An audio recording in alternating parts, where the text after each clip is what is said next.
First of all, in the next 3 weeks, Weston General Hospital is closing its accident and emergency department at night.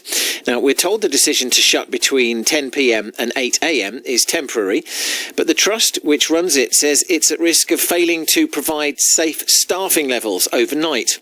James Rimmer is the Chief Executive of Weston Area Health NHS Trust, which runs the hospital. This morning, he told Claire Carter on Breakfast he didn't think patients would be put at risk by having to travel further to other A&E departments overnight, and that improvements have already been made at Weston. We were issued a warning notice, as you said, in March. Since then, our performance has gone from 75% up to about 90%. We're in the early 90s now.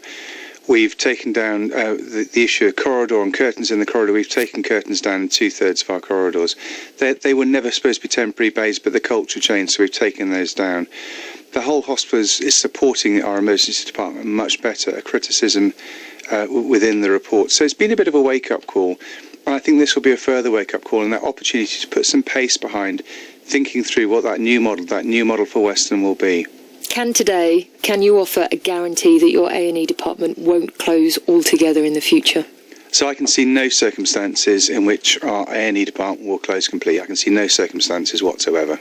James Rimmer, the Chief Executive of the Weston Area Health NHS Trust. James Heappey is the Conservative MP for Wells. The reality is that very few patients from the Somerset County Council, Somerset Clinical Commissioning Group area use Weston overnight.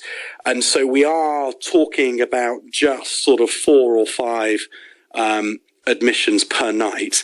And I have been assured by Somerset health chiefs that the A&E at Taunton is more than capable of picking up that slack. And already from the Burnham area and the Cheddar Valley area, which is predominantly where people would head to Weston from, serious ambulance cases are already taken to Bristol from that area. They're not taken to Weston. That all said, I am very concerned to see the A&E closed overnight, albeit temporarily.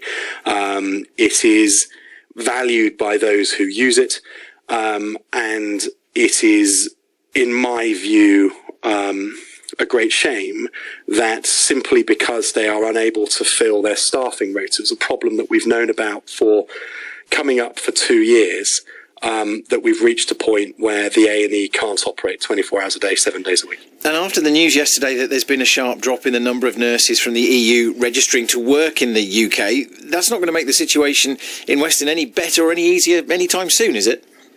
No, I think that it is hugely challenging.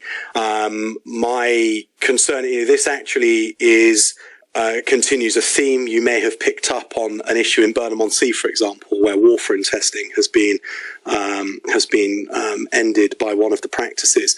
Again, exactly like in Weston, this isn't to do with money. The money is all there in a bank account waiting to be spent on running an A&E in Weston for 24 hours or on testing warfarin in Burnham-on-Sea Medical Centre. The problem is, again and again and again, we are simply finding it too difficult to recruit doctors, nurses, community health workers to work in Weston General Hospital and to work in our primary and community healthcare here in Somerset. I've met with the Royal College of GPs before the election. I've met with the BMA. I've regularly discussed this with the Somerset Clinical Commissioning Group, local GPs, health chiefs at our hospitals. It is a massive problem. And the fact that it's not to do with money means it's actually really hard to solve. We're going to have to be quite imaginative in the way that we make Somerset more attractive for clinicians to come and work here. I take the point where you say it's not about money, but isn't money part of the package, if you like, that would make working in the NHS a little bit more attractive if there was more money available to tempt people into becoming doctors and nurses in this country? Well, I mean, I think that because supply of clinicians does not meet demand, we've got into this situation where there's a real premium on working as a locum or as an agency nurse. And that clearly means that the salary, the wage differential between those who are working as locums or agency nurses makes it actually quite a big hit to go back in and be a contracted doctor or nurse. Now, whether the solution to that is to raise the salaries of contracted doctors and nurses within the NHS to the level that locums receive, or whether you ban or whether you do something to sort of cap the wages that are available for agency nurses and locums, I don't know. That is a discussion that rages across the NHS. I don't think that this is really about sort of necessarily just saying the default is to be willing to offer more in salary to doctors or nurses. And the sort of reason for that is that other hospitals quite near to here don't have anything like the same problem as Weston has in recruiting clinicians. And similarly, there are health authorities very near to here that don't have anything like the same problems as we do when it comes to recruiting primary and community healthcare clinicians as well. It seems to me that we could look at, for example, in Lincolnshire, there are sort of sign-on bonuses for people who come to work in primary and community healthcare. It could be that is an option that we look at.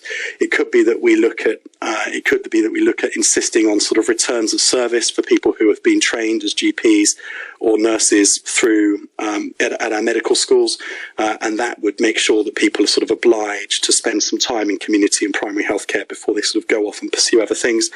There are all sorts of things, but in Weston and across the primary and community healthcare network within Somerset, we have a real challenge where we've got plenty of cash in the bank with which to deliver these services, and we're unable to recruit the clinicians needed to do it. James Heappey, the Conservative MP for Wells.